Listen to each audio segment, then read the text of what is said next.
Ah, what a wonderful day inside. You know, it actually is getting dangerous out there. Like, I walked outside and someone had thrown some kind of like white disco ball up. I think it's dangerous. Like, you can't stare at it too long without like feeling bad. At 7 p.m., like exactly at 7 p.m. in my neighborhood every night for the last several weeks, um, someone has a tuba in my building and has just been like fucking blasting the thing. Not even trying to play any music, just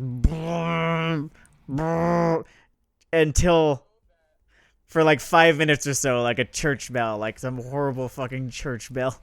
Does he know that at some point between August and mid 2021, when people can stand near each other again, someone is going to beat him to death with a baseball bat?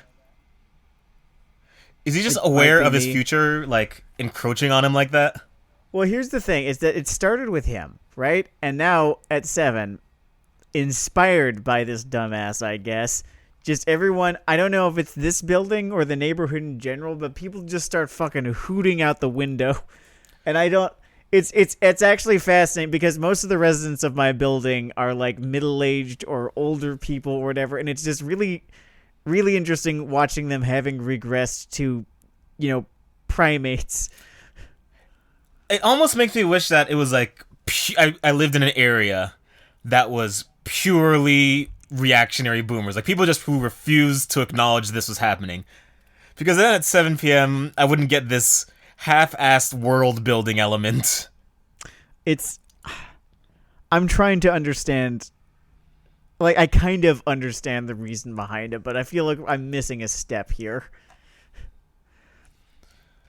The reasoning behind it, I mean, it's easier than rioting. You can do it from Yeah, I more than guess 6 feet apart.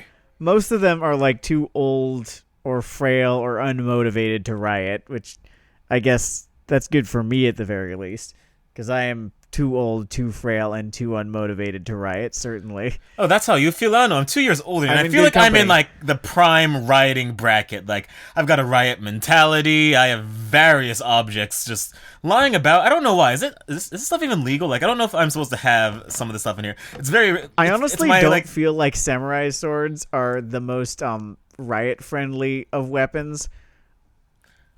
Just they're just too precise. I mean, it's off mood, sure, but I don't know. Maybe it's like a, prog rock. Pulling in elements from other fucking genres. Oh, sure, I get that. I'm just thinking about like practicality here.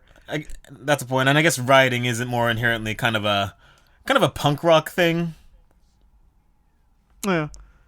What I'm thinking is just like a big fucking piece of plywood, right? It's easier to apply force with that to multiple, people or objects than it is with a katana, right? A katana, you sort of need to know how to use it, and your average rioter is not trained in combat, right?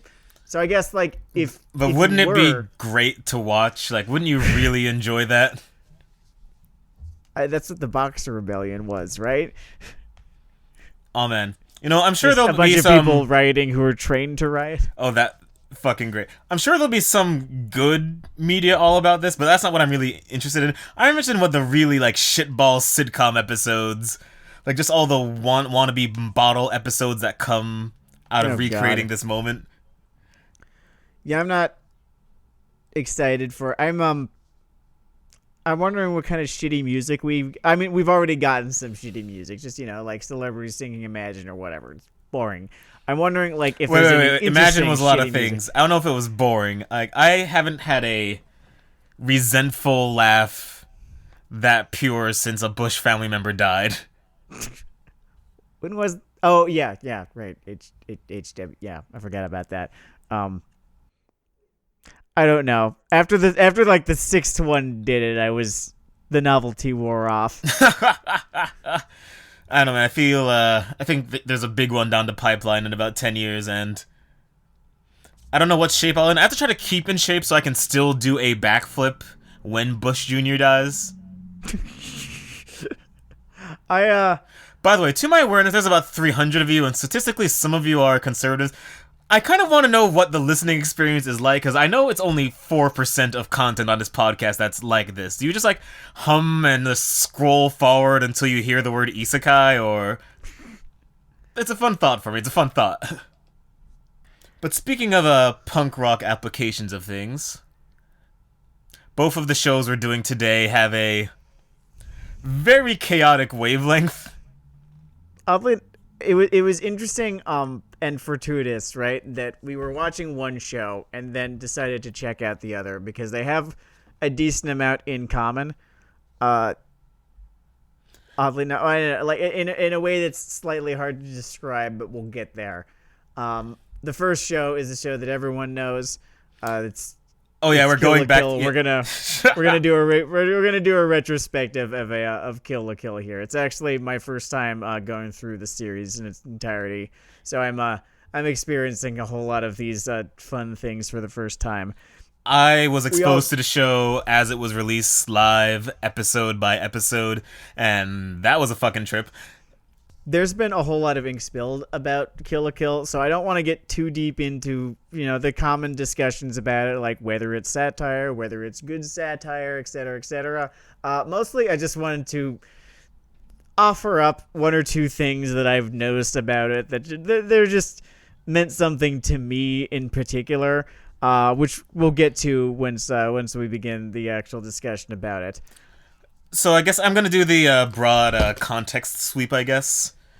So this was what sort of made Studio Trigger, which was a, birth child, cousin, clone of Studio Gainax, who you might have heard of.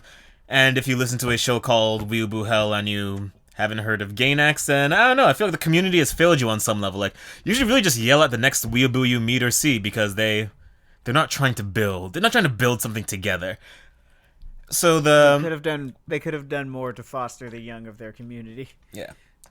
And in terms of genre labels, it is an action show. It is perhaps the action show. It does not have a real second thought on its brain other than actually that's not true. It's very amusing. So I guess there are a lot of gags in it too, but it's not but not to the frontier where you call it an action comedy. I don't know how many jokes you can put into an action thing without crossing the genre barrier, but it really rides that line. I don't know. I think it might be an action comedy. Yeah, so one thing that the show is not is satire. I think a lot of people, fans, I would say misguided ones especially, like to label it as such in an attempt to sort of rationalize the really, really heavy-handed fan service aspects of it. I think that there's a human instinct where when you like something, or when something is just broadly good, or its score is good, you want to think of every element as being, like, super intelligent or thought out or well placed, and I don't know, there are good dumb things. Like, this is a good dumb show. Yeah. It is perhaps the good dumb show. One thing that I kind of enjoy about it, sort of later on, is that when it shows you its hand, they're all fucking Uno cards. They're all fucking Uno cards or counterfeit currency when a certain king comes in. I'll get to that, because it doesn't... You're right. For all the ink spilled about this show, I do not actually believe that it has a whole ton under the hood. Excuse me, Sam. It's a deconstruction of fashion, culture, and sexuality in media that anime has been waiting for. Was anything ever the same after Kill la Kill showed us that everything we thought was wrong? Well, I guess motion screens were never saying. They really do a lot with a little in terms of animation budget during the earlier episodes of this show. It's actually kind of interesting. This show is sort of remembered for its sort of kinetic feel to it, but whenever they have to do limited animation or the Sakuga or whatever you want to call it, they have a really fun time with it and turn it into part of the humor. Like, when it comes to the animation gags in the show, we talked about Eizouken recently, so I'll compare it to that one. It's like you had someone with the skill and love of the form of that guy, and just none of the interest in teaching anyone anything. And half the money. Yeah, about. When the resident psycho for hire comes in, they just slowly tween their thin smile across their face, and it's fucking hilarious. I'm a really big fan of how So this is actually the first thing that I wanted to get to about Kill la Kill, because it is I think my favorite element of the whole thing is I don't have a word for it. It's not like an established trope or anything, but it's something that I've really only seen in this show, which is this the occurrence of a bunch of identical minions showing up out of nowhere. Oh, dude, the fucking copy-paste minion legion. The copy-paste minion legion. They're It's everyone the best has running a gag in the show. personalized putty patrol, and it's fucking great. I guess I should talk about the settings. The setting in this is... I could almost call it a high school, and it's the only thing I can see why people almost approach the label satire. Once again, it's not. But she basically lives in a totalitarian dictatorship framed around a high school. It's interesting because it's very silly and very, like anime and such. So you sort of give it a pass, right? But like early on in the show, it's sort of implied that they are, the one city that remains in some sort of, like post-apocalyptic or post-nuclear wasteland or something like that. And then like halfway through the show, nope, it's just there are other places. They're weird, but not as weird. There are other places. The world seems to be normal. Maybe it's a little bit in the future or something. I don't know. Yeah, these people are just real goddamn weird. Which is... They have this weird school thing or something. I don't know. They built this weird tiered society around it. It's not a popular vacation destination. Anyway, the club presidents or high achievers all get clothes that give them fucking superpowers. There's a whole longer-winded explanation you can go through.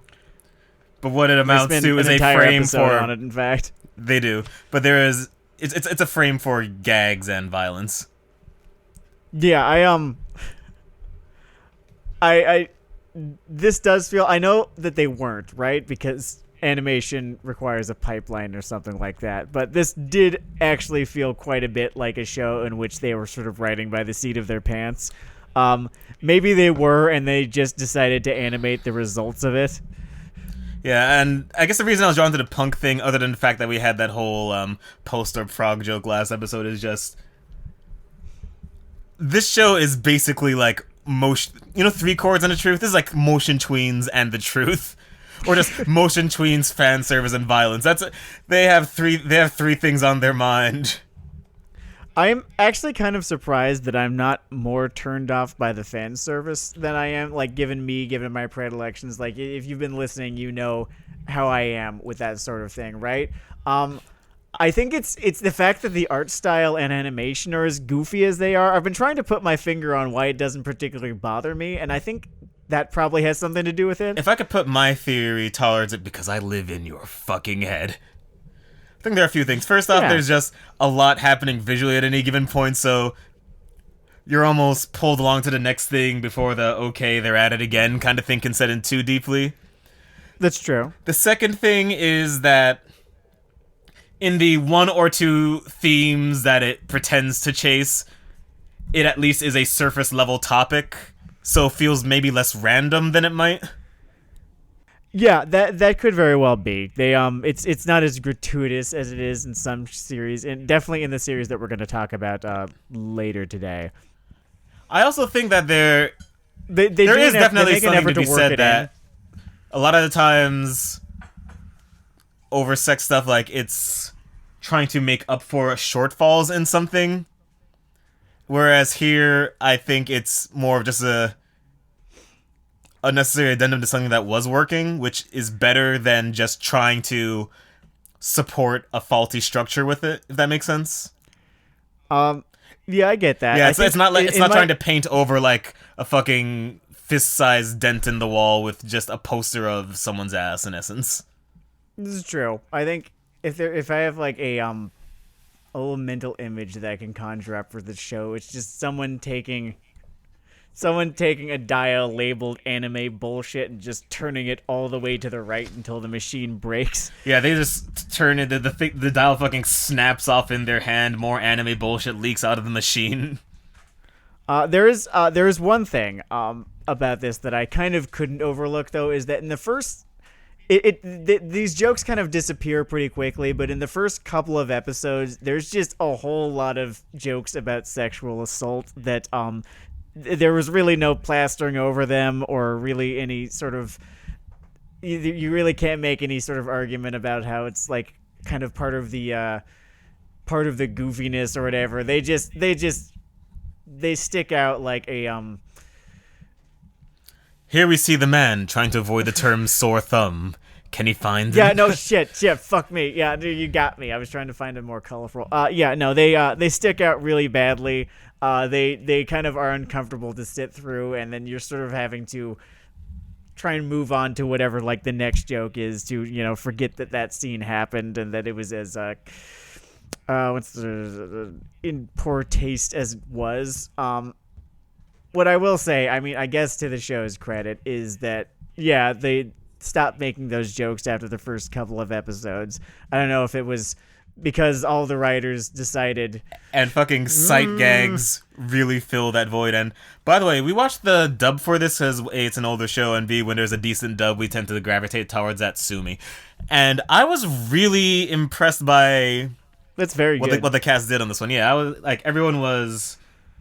A, whoever was in just selection of voices, that turned out very well. B, the way that people just did all the fucking joke tags in this was pretty consistently wonderful. There's sort of this meme that Japanese voice actors are better than, English language voice actors, which is kind of patently not true if you know anything about that particular part of the industry. The one thing, though, is that often the shortcomings of dubs can be explained by the fact that there's a whole lot of, like, Japanese is quite idiomatic. There's a whole lot of wordplay that takes place in Japanese. So it's true. That's why mine is terrible. Is you have to adapt, Japanese puns or, Japanese idioms or, Japanese wordplay, that sort of thing, into English, and it'll never not feel awkward because Japanese is just not structured the way that English is. So a lot of the time you get dubs that feel, that sort of, awkward or stunted, or you have people reacting to things in a way that people don't react to things. Yeah, dubs can sometimes feel like they were translated by an alien for a different species of alien. I think one of the strengths that this dub had or has, I think, is the fact that I do feel as though the writing team for Kill la Kill loves cocaine. No, they I think they made the jokes just a little bit more universal. I don't know. Maybe I'm not giving the dub team as much credit as I should, because it really is fantastic. True. Localization is a cold gray hell from which you emerge with a long beard and a resentment to cuts to the WH. Wait, was I talking about the other thing again? Whatever. And sorry, it's on my mind. I don't see how it could not be. That's fair. But yeah, when it comes to how this is localized, that's interesting. I almost want to revisit the fucking pirated sub I originally experienced this shit with and see, like, how much stuff was, like, slotted in with something that was maybe more understandable on a local level. I know that they do a whole lot to sort of have characters speak the way that people do quite a bit of the time, especially with Ryuka. Ryuka's voice actress and, whoever wrote the lines for her in English, it did a very, very good job of making her seem more like a teenager, less like a not an anime teenager, but like a dubbed anime teenager. Oh, just the weird 30-year-old drawl everyone has. Like that, and also, I don't know. It's talking about dubs can be kind of weird because there's a whole lot of, it's like a moving target sometimes because every one of them seems to have its own sort of thing that is awkward about it. I remember ages ago watching When the World Was Young. I think it was like Aoyori Yoshi or something like that, and just for whatever fucking reason, that just still fucking escapes me. The dub decided, or the English line producers decided everyone was still going to refer to everyone else using Japanese honorifics. And it Oh was boy, that sounds like it might loop horribly awkward. all the way back to an entertaining experience. That No, you species just of felt fuck up might secondhand really embarrassment. might And like these really are add not something for me. these were not bad voice actors too, because you had oh god, who was on that dub? For some reason I remember. Yeah, you had like Wendy Lee. She was part of that dub cast. Michelle Ruff. These are good voice actors, right? And then you just have them try to adapt, point for point, the little bits and pieces of, Japanese as it is spoken, right? And it just doesn't sound good in English because, Japanese syntax and Japanese honorifics and such like that are not meant to be spoken in English. The language was not constructed to be spoken in English. I know that that's obvious, but I guess it has to be said. Speaking of what's universal about some of the humor going on here is I think that's at least. I mean, obviously, anyone who animates for a living is a huge animation nerd, and during some of the fucking physical gags, you can really see some of the Looney Tunes coming through. I remember when floaty pink Psycho for Hire winds up in this hallway full of explosives. Nui Harime. Nui Harime. She all but says, what the fucking Daffy Duck thing? Actually, there's more of a Bugs Bunny moment, like, got me this time, Doc. Well, no, it can't be because no one ever gets him. Well, except in Falling Hair. They got him there. And Rabbit Rampage, but that one is, like, not well regarded and is practically non-canon at this point. I think you're thinking of the Hunting trilogy, just the "you're despicable." Yeah, that kind of beat.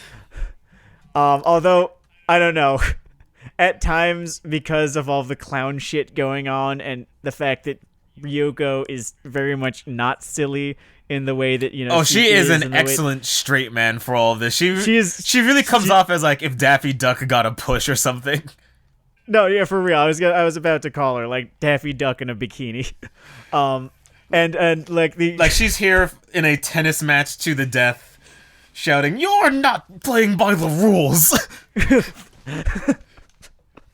The tennis bit. I think that was like the second or third episode or something like that. That was exactly the second episode. The second episode also features a fantastic example of just instant minions, and they all make the exact same noise. If I were to power rank the different club minions, I have to give the number one slot to the fucking marching band. I feel like that was incredible. They look like what like platelets grow up to be in like a fascist country. It's really strange. You've got like fantastic character design, very simple but very effective character design for these characters that have no name, have no personality, basically have no individuality, agency or voice at all. But they're just so fucking entertaining, just doing the things that they are doing. I think it's the way that they draw their eyes for the marching band. I think that was it. I don't know why they just have these beady blank eyes. I don't know why anything about Studio Trigger surprised anyone after this. Like, you can basically plot the quality of the show against the complexity. Inverse relationship. It's like the like every strength and weakness is pretty laid out here. Yeah, the more, and like with with Darling and the Franks, like the more shit they started pulling out of their hat, as the show went on. Well, actually, no, it was not that the show deteriorated slowly in quality. It was that there was, just sort of a Wile E. Coyote-esque cliff that it fell off of. Yeah, so maybe that's dived off that cliff. It was artful. That was like an Olympic jump. I was fucking impressed with how Darling and the Franks fell off. I'm not really sure, like, what decision was made, right, with that show that wasn't made with Kill la Kill, right? I'm not. That is a good question. I mean, I guess one Is it thing is is it that that it's a Kill la Kill is collaboration, so there were some people without the signature like trigger ADD in the writer's room, and that just threw the balance off. could very well be. The other thing, right? The thing is that Kill la Kill, at about the exact same point in the series, by the way, as with Darling in the Franxx, features a pretty huge ass twist too. Yeah, pretty huge ass turn, I think. And it works out way better. I think for one thing, they go for. I mean, there are familiar elements to it, but it's way less of a retread of that familiar fucking Ava ground. Yeah, I think it just felt very stale in Darling in the Franxx. Like the wool had been pulled over our eyes, and Actually, wait, I'm dancing around something very simple here. Kill la Kill has a really strong sense of identity and direction that you can see from orbit. And Darling of the whereas Darling in the Franxx just Franxx, became kind yeah. of rudderless, and that I guess that's a big thing creatively. Like when you know what you're doing is and why you're doing it, that can be a guiding light.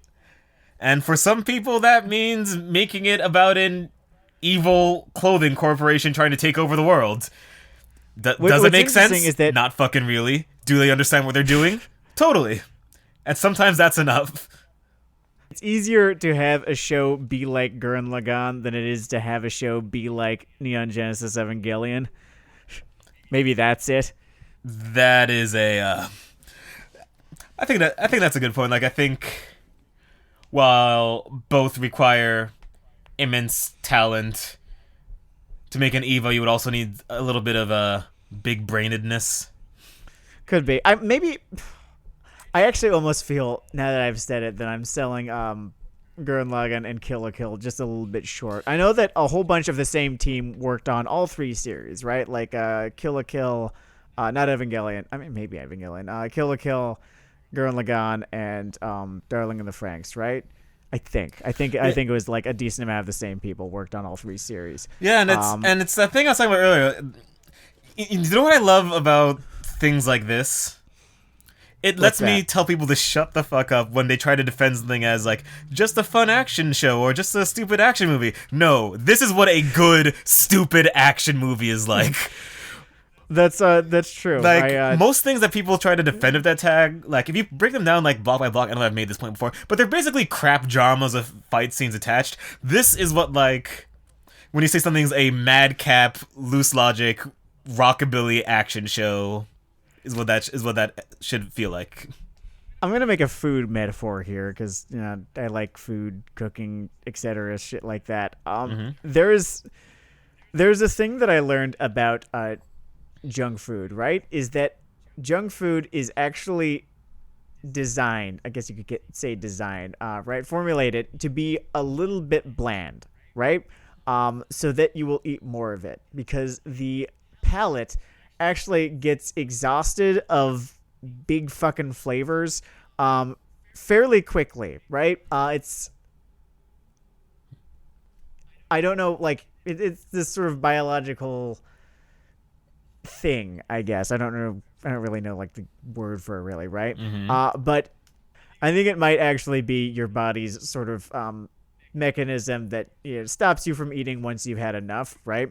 But when you make a snack, kind of bland, kind of salty, maybe it has a little bit of flavor somewhere, right? Like it's way the fuck easier to eat a whole fuck ton of Doritos or like pretzels or something like that, right? Than it is to eat a whole fuck ton of, I don't know, like chicken tikka masala. Like yeah, you can eat a bunch of it. I have, but like you do get full way faster. And I think that is the difference between the kind of trash, long running shonen kind of. I'm just subtweeting Bleach here. I'm just gonna say Bleach. It's fucking coming back. Right? Oh God, it's just, everything old is new again. No, everything new is old. Whatever. Whatever, however you say that phrase. And then you've got, your shows like this, right? Your chicken tikka masala, which is just dunked in tomato and spice. I don't think this could have sustained more than 26 episodes, and I'm glad that it did not have to. But I think that's Yeah, Kill la Kill that's is sort of my counter the right argument to length. I just want to turn my brain off and enjoy just like, it'll like go on for a million episodes and be exactly the same. I mean, like, I guess I shouldn't be talking because like the quarantine has me fucking playing World of Warcraft again, and no one is more guilty of doing that shit than fucking World of Warcraft. Well, whatever. But This isn't 1337 hell. It's Weeaboo Hell, and I think there's a point you have there about like the whole turn your brain off line. Like, I think during a good dumb thing, you don't even turn your brain off. Your brain is saying, "Holy crap, what am I watching? This is amazing." that's true. I did feel exceptionally engaged by this show the whole time I was watching it. I never once felt as though I was doing that sort of thing where you're just melting into your seat, kind of dissociating just a little bit, that kind of jazz. Yeah, you start hearing like "Don't Stay, Run Away" in the fucking Mastodon cadence, and you drift into the astral plane. We do a lot of metal here at Weeaboo Hell. So speaking of flying beyond the sun before it was time, I've got an awkward transition for you. The second show that we watched today is one that's currently airing, one that's actually getting just a decent amount of traction in the community that I can tell. Yeah, there is a lot of chatter about this one. I can see how it might have sort of kicked the door in for some people attention-wise. It does a few broad maneuvers. I would compare it somewhat to It Invaded, just a little bit. Not like conceptually or anything, but it's just sort of like on that wavelength, on that level of like sort of has some stuff on its mind, but also you sort of have to take a whole bunch of shit for granted, and you also very much have to ignore some other shit. Actually, It Invaded did not have that problem as much, so maybe this metaphor doesn't actually work, but for some reason it did remind me of It Invaded as being exactly as intelligent as It Invaded was, right? Okay, I think yeah, It Invaded was maybe smarter on the character front than this. Like, maybe same complexity level in terms of like character depth, but maybe a lot more. I don't know, a wider and more original spread of archetypes in It Invaded. Maybe we're just both talking about the fact that they are both sign-in shows. I think that probably has something to do with it. Yeah, there's like a delivery. There's like a delivery method here. There's like a house style. There's a miasma in the air whenever you watch sign. Anyway, it's Gleipnir is the show that we watched. I think there's 3 episodes out right now. We're current, and I had some thoughts about it. I would say mixed bag. Definitely mixed bag. Appreciate the very creative elements of this show, and there are. So I guess let me do some fucking broad strokes. This one, okay. I'm gonna. We're 3 episodes of this thing exist as of press time. I'm going to spoil the fuck out of them. If you're convinced you're going to watch this, then I don't know. Pause the episode, return to it later to hear my fucking hot takes. This is a show about a guy who turns into a mascot that a girl can ride inside him like a mech, and it's all an obtuse metaphor for fucking sexual awakening and boning and almost pegging. Like I would almost just a little bit. Yeah, if I were to be full snark mode, I would say it's a show about pegging. I think. Well, here's the thing. This is a show about, and like I'm talking about. I'm peering through all the metaphor here, right? I'm digging through all the metaphor. Beyond this kid can turn into a giant mascot suit with a gun, beyond his new yandere waifu who can crawl inside of him and make him hit better because he's kind of a puss, beyond any of that, this is a show about a guy who got caught with an erection. It is a to date a dramatization of standing up in gym class with a boner, and there's a beast inside of you that you can't control. Only it weirdly loses sight of it. It starts out with the beast being more sexually aggressive, and then he's just sort of clumsy in that form, and he needs the girl inside him. I don't know. It's a very confused metaphor. That's I'm not gonna pretend that this show is Oh god, we're gonna go with like its reach exceeds its graphs again. It happens. It's a gotta be recurring fucking thing. I don't It know. happens a lot. Yeah, it's the same issue that It Invaded had. I think It Invaded kind of was able to navigate its various strange and hard to work with ideas a little bit more deftly. Certainly, this has to distract you with fan service quite a bit, and I don't care that it's about a sexual awakening or like teenage sexual or whatever the fuck. I don't care about any of that, because if fan service is distracting, then it's not good fan service. I guess that's just gonna be our company line on the concept. Then, like, if you're trying to use it to obscure where things are not going on, then you have a fucking problem. Yeah. I hate to bring it back to Prison School again, but let me bring it back to Prison School, right? Prison School is a show about, honestly, like, very similar things, right? Prison School is a show about that really fucking uncomfortable boner that you have as you stand up in gym class, right? And all of this sort of male gaze kind of elements in it, sort of... It's hard to describe, but they do a very good job in reinforcing that this is the point of view of the various protagonists. Yeah, if they're not as quite they are sort like of overcome by lust or whatever. And I think what helped that comic, whatever, is that the characters have fucking personalities. Yes, and it is very helpful to have a fucking personality. The main guy in this, why do we keep getting default anime guy 3? I'm so frustrated with it, right? Because they recognize that he was anime guy 3, right? You've got this kid, right? And like the first sort of internal monologue he has, right, is that he wants to be, he likes that he's completely normal and completely like everything else, and then mentions at one point that he's empty, right? As though he's an empty shell, right? And there's almost this metaphor that like she inserts herself into him, right? As though a viewer is supposed to insert themselves into this bland fucking toast ass protagonist, right? But then they never actually do anything interesting with it, right? That's almost interesting right there, but I still have to fucking follow this guy around and pretend like I give a shit. If you make toast flavored toast and say, oh, here's toast flavored toast, and you don't really do anything or there's not really a reason, then why? Like, you could have all kinds of personalities and maintain that route. Like, here's someone going through this weird ass sexual awakening thing, I would care more. I would care way more. I don't need there to be nothing there for me to try to project myself onto a character. Like the relatable part of him isn't the places where you put nothing. It's the only thing you actually did do, and they need to learn the difference between those things. Yeah, I'm actually kind of annoyed. I would have almost really preferred that they hadn't, done that whole thing. It's like, I'm completely normal. I want to be just like everything else or everyone else. I'm empty inside, that sort of thing. I wish they hadn't have done that, right? Because like it just feels like they were kind of covering their ass, and not particularly well. It's like trying to cover your ass with a worn hula skirt. Like the action is coming through. Mm-hmm. That is the weirdest metaphor I have used yet.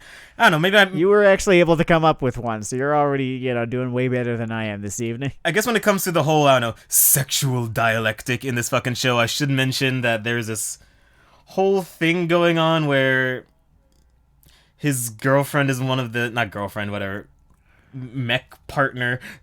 I mean, they don't say mech, but it's like a nuanced mech thing again. But his which I always enjoy.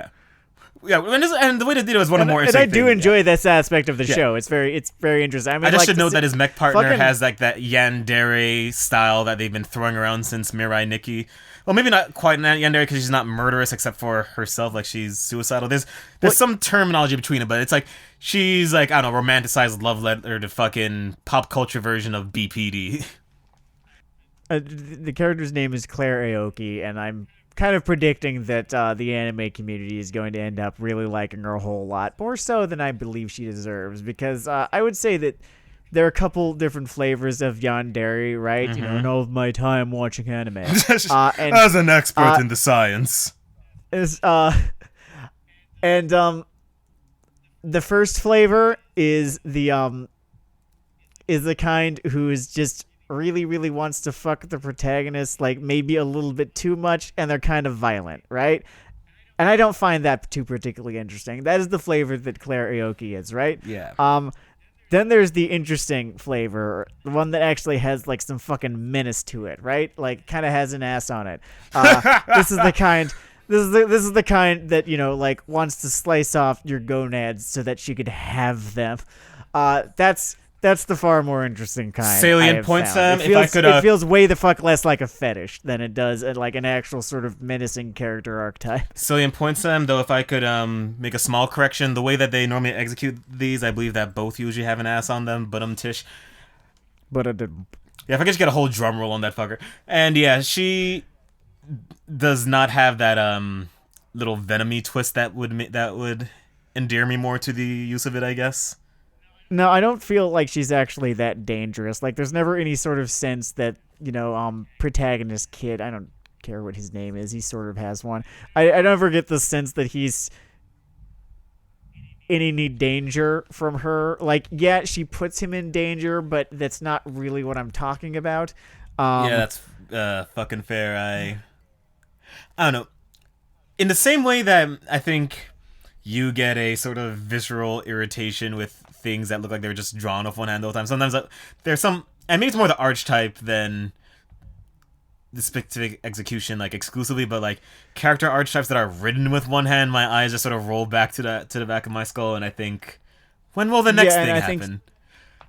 Yeah, she definitely seems a little bit like that. Like, people were studying, the best girl charts, right? The best girl polls, like figuring out trends that have been working, trends that are on the that are on the outs, and they're trying to find like which sequence of CGs, A's, and come C's back through. Builds this new model of waifu. If I felt like being completely cynical right now, I'd say that they were fucking looking at Toga's position on the popularity charts, right? And thinking like, oh man, we could get in on this action.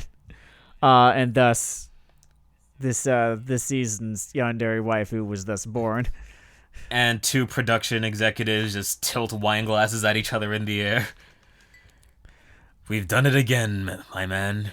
We've done it again. What's weird is that I thought I was going to be this annoyed by Himiko Toga from Hero Aka or My Hero Academia, if anyone hasn't watched or read, whatever. But weirdly enough, the character worked for me there, like way the fuck more than. And it's honestly, she seems to actually be kind of the same kind of groove as Claire Aoki, and that like I do not ever buy for a goddamn second that Deku is in any mortal danger.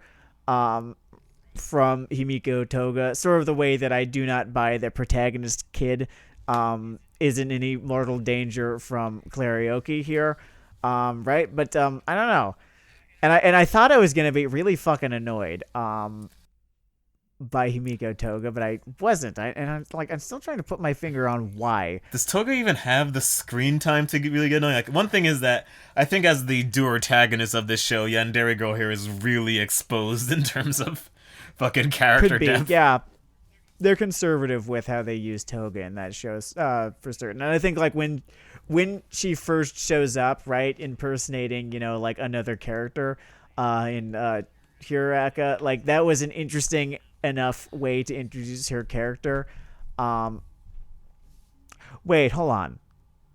Was that when she first shows up? Did she first show up in the story, or did she first show up impersonating Cammy? Because I cannot remember which arc came first. Oh man, I would have to do a whole Google retread to answer that one. By the way, I think since I've mostly been negative here, I really do want to mention that there are some wackadoo fucking ideas here that I appreciate. Like, I like how I mean, like, say what you will about this show, the elevator pitch, fucking. Yeah, it has the elevator pitch, like, yeah, a girl rides inside a guy, and it's like penetration, and it's weird, and also he's her mech now. And you pause twice and say, what? Could you say that again without the mescaline? I am wondering why these ideas just always only show up in anime. Like, maybe it's just because they've been so market tested that execs are far more they're far more down to play ball with them. It's almost like a creative version of maybe- the fucking Overton window. Like, maybe just a willingness to try wackadoo shit begets more wackadoo shit in the long term. Could be. I think also the fact that you've got the manga industry sort of working in tandem with the anime industry, right? Popularity polls sort of are how they determine, what stays and what goes, right? Yeah. And so the manga magazines will sign, whatever fucking weird ass series with the knowledge that they can cancel it 3 issues later, right? And so they have the freedom and the flexibility to sign wackadoo shit, and when wackadoo shit plays with the audiences, right, with the readers, the anime industry notices, and they're like, okay, if people are reading it, fuck it. And I think the fact that the animation industry in the US just absolutely does not work like that might be why anime gets as weird as it does. That's an interesting theory. Like, there's already a proving ground for the wildest concepts out there, since so much of this stuff is direct adaptations or theft of ideas often. Lots of theft. Like, I don't want to make that easy and kind of racist. It was the bomb joke. Yeah, how do people I keep do- getting away with that one? In a era where it's theoretically, like, for all the complaining about everyone's getting canceled these days, you can just drop a nuke joke and walk away like nothing happened, and you will still be employed by a Fortune 500 company tomorrow. We are on our like fucking 50th victory lap for World War II, I guess, or like specifically the Pacific War, because we didn't actually win the European War. The Red Army did, but I Wants think participation trophy. right? So I think, I don't know, maybe it is just still acceptable because of that or something. I don't know. I don't understand. In all people. fairness, not a whole lot of people in my circle have made the whole oh man, that bomb turned them weird joke recently at the very least. So I don't know. But dude, I heard no, it at fucking work, and like, not like, in one of those isolated lunches, like, bro time. Hey, so who in the office do you want to sexually assault? No, it was like at the desk, just a group of people. To bring it back just a little bit, I think, it does have a lot to do with the with this sort of farm team format of the manga industry. And how it sort of works as such to the anime industry. So there's something to be said for that. It could also be, I don't know enough about the Japanese literary tradition. Like, I've read, enough Haruki Murakami. Whoa. You completely misrepresented yourself when I agreed to start this podcast. You fuck. I mean, my familiarity with the Japanese literary tradition starts with the Osamu Tezuka. That's I go back to like 1953 here. Before that, like I guess I could get around to reading the Tale of Genji or something like that. You mean like BC, right? Because then you didn't fucking lie to me. I'm sorry that you had to find out this way. But I know. What is interesting is that Haruki Murakami's shit is just as fucking weird as a whole bunch of anime, too. So, I don't know. Maybe there is something to the idea that it has to do with the literary tradition. Or maybe Haruki Murakami's just real goddamn weird. I think the guy might just be a genuine fucking original. He is something else. It's like having a dream about watching hentai. I think that is what Haruki Murakami is like. Would a Haruki Murakami episode break the concept of the show? Whatever, maybe next April Fool's Day. Ooh, I would love to fucking do it. Yeah, okay, yeah, maybe.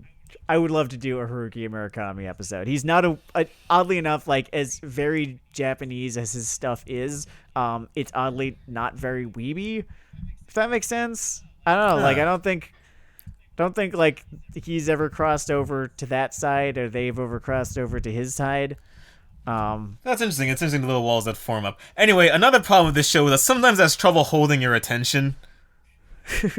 Like whenever it sort of drifts into some stock things. Like I remember they did the fucking etchy slap gag with a character that I think she becomes important later, but hitherto has done nothing of note. I don't know. The kids that the main protagonist hangs out with in his high school, homeroom, whatever the fuck, for the first, 15 minutes of the show. Statistically speaking, never that important. Christ. Especially in shows such as these that are not just slice of life shows about, like, I don't know, a bunch of fucking assholes in school. They are about, some other weird shit is going on beyond, your mundane high school or whatever, right? So I doubt in a world core. Yeah, that sort of thing. I doubt we are going to be hearing much, if anything, from those characters ever again. So really, yes, this girl. Wait, no, there's the one girl who has sort of just been following him around, kind of piningly, and she might be important. Everyone else, like, I don't even remember their names. I don't know if they have names. They don't really need to. Seem to be there just, to be the homeroom kids, and then one of them showed us her panties. Oh, something I've been trying to. I've been trying to be better at giving things credit in the parts I like when I don't dig the average. But something I love. Yeah, Jesus, I'm actually kind of ripping into this one tonight. That was not my intention to. I kind of liked it. The one thing I really want to point out. The fact that he specifically turns into a fucking mascot, fucking hilarious. Intentionally hilarious. Oh, it's great. And that's kind of great. Intentionally hilarious and really good. And, like, kind of creepy and sort of, like stands out in the crowd. It gives the whole show a very kind of specific, kind of weird aesthetic to it that... I don't know. Maybe you could compare it to one or two other things, but I do like the sort of... It's cool and it's kind of creepy sort of look that it's got. I'm trying. Also, there's plenty of edge. Edge abounds. Oh yeah, there's a decent amount of edge. They shoot an evil teenage girl point blank in the chest at the end of, was it episode 1 or 2? 2. At the end of episode 2. The one thing. I gotta fucking mention it. Like, y'all are probably getting sick of me doing this at this point, but I have to fucking mention it again. Go! Is that, like, yeah, I think we were talking about it earlier. Just, like, whenever the show seems like it might be losing your attention, they have Claire take her clothes off. And, like, I don't even mean, like, in a sense that, like, oh, we get, like, an upskirt or something. No, I mean, like, she literally takes her clothes off. Basically, I don't know. Yeah, that's a real... Twice an episode. I would call it diegetic fan service. And it's transparent, and we've covered this before, literally on this episode, so I'm not going to go over it too much again. But back in the heady days of Weeaboo Hell, episode 19. Was this 19? Whatever, fuck it. Something, I don't know. I just wanted it on the record that I was kind of pissed off. Sam doesn't like to be insulted. He doesn't like it that we're always at it again. Perhaps that we are always at it. Right? Like, are you never not? I'm pretty consistent.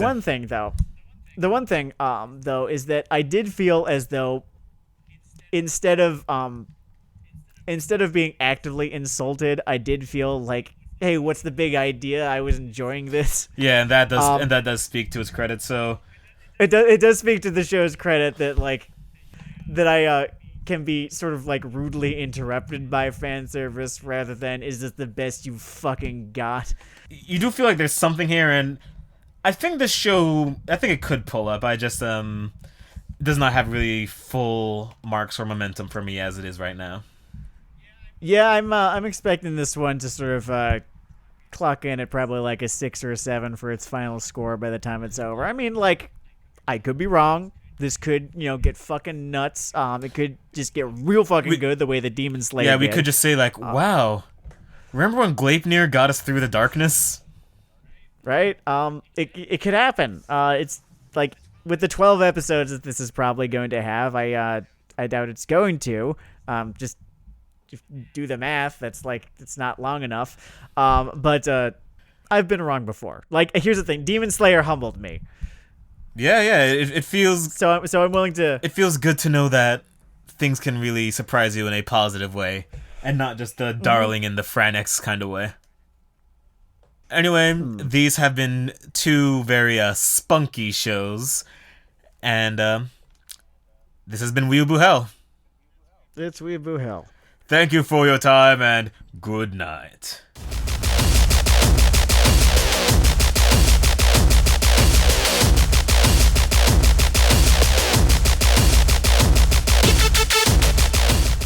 Quick addendum re the title. At one point, a really brash character says, "Shit, I kicked too much loser ass." And that is the best quote I have heard in years.